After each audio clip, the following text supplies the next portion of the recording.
So the All Blacks team is in. Here we go. Rugby World Cup final almost upon us, and the All Blacks have named their squad to take on the Springboks. They left it until the evening, but what do you make of it? Let me know in the comment section down below. All Blacks, what's your reaction to this?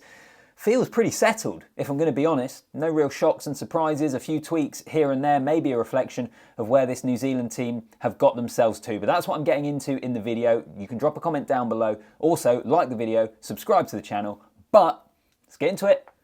So I do think this team selection actually is a reflection of where New Zealand have got themselves to. Brodie Retallick comes in for Sam Whitelock, Nepo Laulala on the bench, and that's about it. Probably what we expected to a degree, isn't it? I don't think we were expecting huge changes from New Zealand. We were expecting more changes with the Springboks, and even though there weren't loads in their starting lineup, there were a few at halfback, and obviously the bench has got everyone talking. But I think this New Zealand team has come a long way in quite a short space of time, and this team news is a reflection of that. Cast your mind back to a couple of years ago or a year ago, losing to Ireland at home. Is this the worst All Blacks team we've seen in the professional era, in the modern era? We had all sorts of conversations like that. Ian Foster not good enough, Sam Cane as the captain not good enough. Even cast your minds back a couple of months ago. Defeat to South Africa at Twickenham in that final warm-up game. I know that they would point towards injuries, having just got off the plane, being jet-lagged, all that sort of thing, but a crushing defeat to South Africa. And then they lose the first game of the World Cup as well, admittedly to a very good French team at home, but even so, that just added more fuel to the fire of where is this All Blacks team going and how good are they? Well, fast forward to the end of October and they are in a Rugby World Cup final, and as I say, I think we were probably expecting this team selection, in all honesty. I mean, there's a few players that we could mention. I am surprised we haven't seen Cam Roigard at all throughout the knockout stages. I thought he looked good enough and looks good enough going forward into the future that he might be given more of a run. Leicester Fainga'anuku, I think, hasn't done anything wrong, has he? But just ultimately, they've decided to go in different directions for the semi-final and for the final. And I thought Dane Coles might come into the bench as well. I thought he looked good earlier in the tournament as an impact replacement. The experience he brought as a replacement, but he doesn't get in either.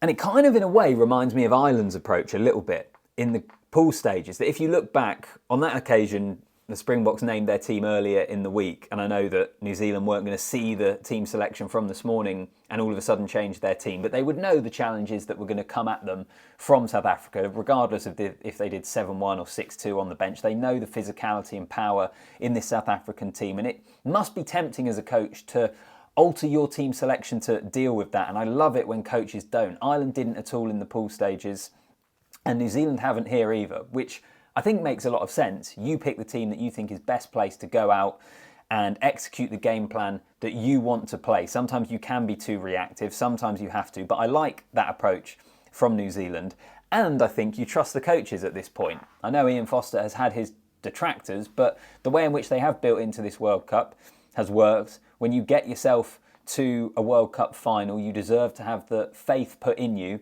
And I think most New Zealand fans would probably agree with that. As I say, I think there might be some of you that are saying, why isn't Roigard playing? Leicester hasn't done anything wrong. But overall, I don't think there'll be too many complaints. And I think that says a lot about how far this New Zealand team have come, as I say, in a short space of time. When I look at this team, though, I suppose you think, where's this game going to be won? And it's impossible not to get away from two cliches. The forward pack, particularly that front five, and the replacements on the bench. But there's a reason that they're cliches, and that's because they're often correct. And I think they're often correct, or in particular, they're correct for, one, the style of game we're likely to see on Saturday night. It's going to be wet and probably a bit miserable at the Stade de France. It's going to be a bit of an arm wrestle, real tactical battle as well. And because of what we've seen from South Africa at this World Cup, and the semi-final against England is a great example of that. The impact some of their substitutes were able to have on that game was huge. Obviously, particularly Oxenche at the scrum. So that front five, and I think I said actually before the quarterfinal against Ireland for New Zealand, that the really interesting thing was going to be how their forwards matched up, because that is the area that this New Zealand team, I think, has improved the most since, for example, that series defeat on home soil to Ireland.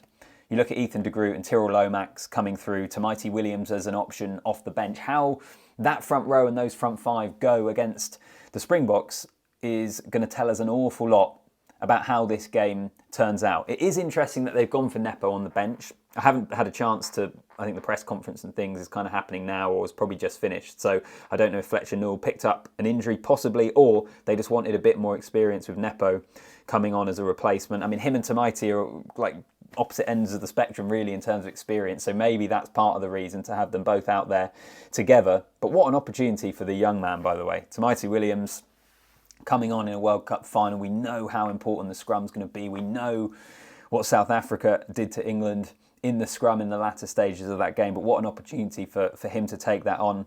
And let's see how he goes. But overall then, what do you make of it? You've seen the teams. We've seen how they're playing. We have a pretty good idea, I think, of what sort of game we might see. But this game is so tough to call.